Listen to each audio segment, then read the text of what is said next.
अरे बाबा तुम कौन स्वरूप हो? ब्रह्मा के पुत्र गौरा स्वरूप है। कहाँ से आए हो, कहाँ को जाना है? दक्षिण दिशा से आया, पश्चिम दिशा को जा रहा है। क्या खाते हैं, क्या पीते हैं? अग्नि खाते अग्नि पीते। देखिए बाबा नगरी में प्रसाद बढ़ गया। किस बात का?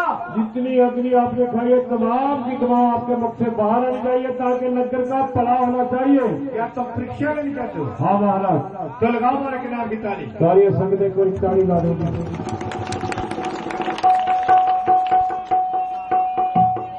मेरे वीर ने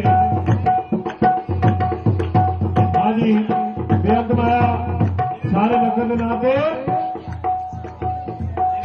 जिन्हें जिन्हें संगतां ने बाबे बौरे के नाम को अरदासां कराउणियां होण बड़े प्यार नाल अरदासां करा सकते हो। अरदासां कराउण दा टाइम है। जिन्हां जो साथ पिंड विच नुआला संगतां दे चरनां प्रति बेनती है कि रस्ता वेला कर लिया करो जी आपे ही। आ मेरे वीर जिहड़े दो खड़े आ इन्हां दे चरनां 'च बेनती है आप ही रस्ता वेला कर लिया करो साडे कोल ना कहाया करो।